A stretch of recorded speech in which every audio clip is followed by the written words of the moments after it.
If you haven't watched part 1 or are unfamiliar with Fantastic Daily, then this video probably won't make a whole lot of sense. If that's you, you can find a link to part 1 in the description or on the end screen to this video. So the overall intent of this series is to objectively analyze the authenticity of FD's investigation into the black-eyed kid phenomenon. This particular video will be a bit of an exception in that it will neither attempt to verify nor refute the veracity of any of his claims. Look, there's no shortage of good reasons to be skeptical, and I will go deeper into that later in this series. But let's consider for a moment the possibility that there is something to this audio signal. Assuming the signal is real, as I mentioned in part 1, I have a hypothesis pertaining to the spectral pattern. That's what I'll be talking about in this video.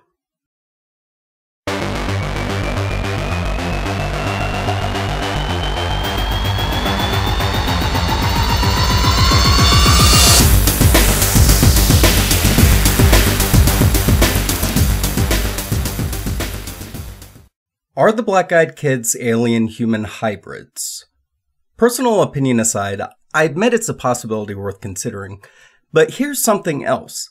Many who claim to have encountered the black-eyed kids describe their complexion, behavior, mannerisms, monotone way of speaking, and awkward, almost mechanical way of moving in a way eerily similar to how others have described the Men in Black. Why are the Men in Black always seen wearing those signature dark shades of theirs? Is it possible that the MIBs have the same pitch black, soulless voids in their eye sockets as the black-eyed kids? Some accounts claim the Men in Black keep their shades on even indoors. Why? Whatever the case, I'm pretty sure it's not for the same reason as Tom Petty, but I digress. Do the male black-eyed kids grow up and become the next generation of Men in Black? What of the black-eyed girls? Though extremely rare and not associated with MIB encounters, there have been a few reported encounters with black-eyed adults, both male and female. And no, I'm not referring to that creepy woman from South Carolina. There's a strong and obvious connection between the Men in Black and the UFO phenomenon. If there is in fact any connection between the black-eyed kids and the Men in Black, then the black-eyed kids would be in some way connected to the UFO phenomenon as well. This connection can be taken one step further when considering the possibility that they are hybrids. One of my myriad of all-time favorite channels, Beyond Creepy, further elaborates on this in his video entitled Black-Eyed Kids and the UFO Connection, a link to which can be found in the description, and I strongly recommend giving that video a watch. My hypothesis assumes this connection, and the premise behind it specifically relates to Sergeant Jim Peniston's account of the Rendlesham Forest incident. This was a very well documented, very close encounter with the UFO witnessed by multiple military personnel. I'll be covering the Rendlesham Forest incident in more detail in an upcoming, probably 2-part series, but for now I'll just stick to the part that pertains to my hypothesis. Peniston slowly approached the craft and reached his hand out to touch it. Due to the nature of what supposedly happened after he touched the craft, unfortunately the other eyewitnesses simply have no way to corroborate what Peniston claims happened to him next. So whether or not you believe this part of his account, the only basis you have to formulate your opinion is whether or not you believe he was being truthful about it. Immediately after touching the craft, he claims to have had an extremely vivid vision of a very long series of ones and zeros. Furthermore, this series seems to have been instantaneously burned into his memory. He transcribed the sequence and later had it analyzed. Those who analyzed it were stunned when they discovered that it contained a message in English, which was encrypted in the computer language of binary. One has to wonder, why would a UFO use an Earth-based encryption system such as binary that when translated would contain a message in an Earth-based language such as English? Well, the answer to this conundrum can be found within the message itself. I'll delve deeper into that as well as the actual contents of the message when I cover the Rendlesham Forest incident. As to whether or not we can trust this part of Sergeant Peniston's account, consider this. Why would a military man who had an excellent reputation feel compelled to include such an elaborate lie in his account of a close encounter event that was witnessed by so many other people? What possible motive would he have to do so? Bear with me because I promise I will be tying all this together. The English language uses 26 letters, which can be thought of as 26 distinct values. In binary, there are only 2 values, 0 and 1. Any of our 26 letters, upper or lowercase, any punctuation mark, or any number can be expressed in binary as a specific grouping of 8 of the 2 binary values. For example, a capital A in binary is 01000001. Here's what my name looks like in binary. The red lines are a placeholder that indicate where one character ends and another character begins. Sometimes binary is written out like this to make reading it a bit easier. The highlighted row beneath is what my name looks like without the placeholders. Binary can be written in either format, but notice how in both cases, there's a short space between each consecutive grouping of 4 digits. So how does this relate to the spectral pattern? If we draw a straight line through the spectrogram, it would appear to be some kind of code based on a 2-value system, just like binary. In this case, we have an upper value and a lower value. If the lower value represents 0 and the upper value represents 1, or vice versa, then this spectral pattern could potentially be a translatable message in binary. If my hypothesis is correct, instead of a capital A looking like this, it might look something like this.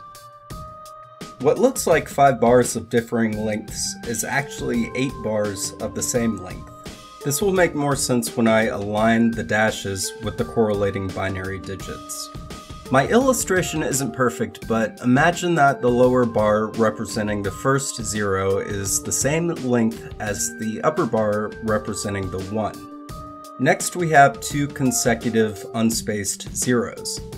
As there is no space between these 2 consecutive zeros, there is no space between these 2 lower bars, giving the appearance of 1 bar that is twice the length of the 2 bars before it.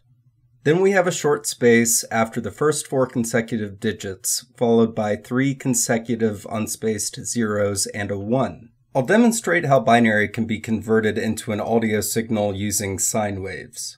For the purpose of this demonstration, each individual digit will have the length of a 16th note, with the space between each grouping of 4 consecutive digits also equivalent to 1/16th note.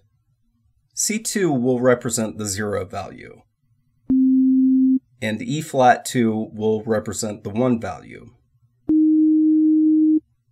What you're looking at can be thought of as the spectral pattern of sorts that spells out my first name, capital D, lowercase rew in binary.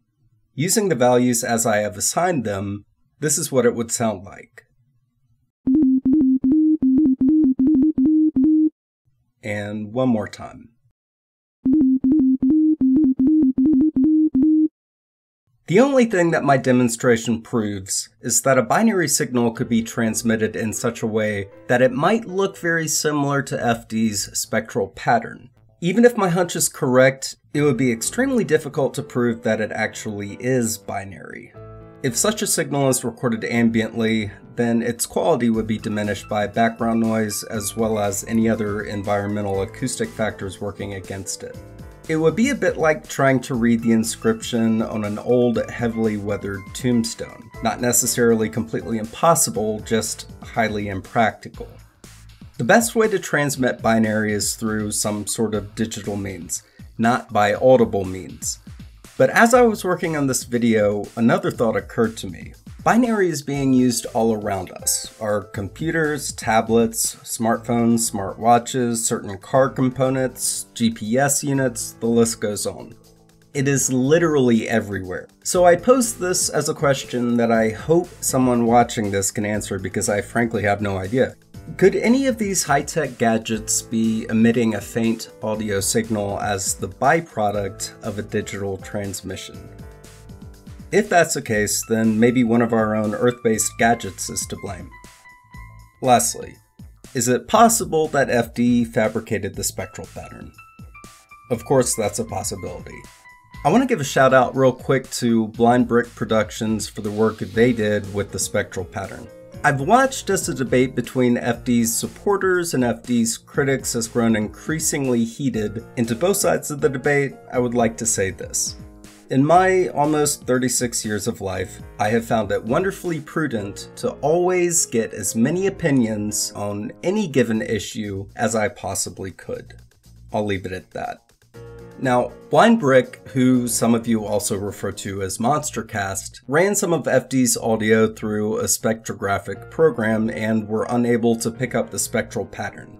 I've also heard what may be perfectly legitimate reasons from FD's camp as to why they were unable to do so. While I have my doubts, I will openly admit that I cannot come to a fully educated opinion either way at this point. You can find a link to Fantastic Daily and Blind Brick Productions in the description, so check them both out. It may sound funny to end the video on that note, but the fact of the matter is, I like FD, and I like the guys over at Blind Brick. As far as I know, I'm still on friendly terms with both parties, and I truly hope, no matter how this series ends, that will continue to be the case.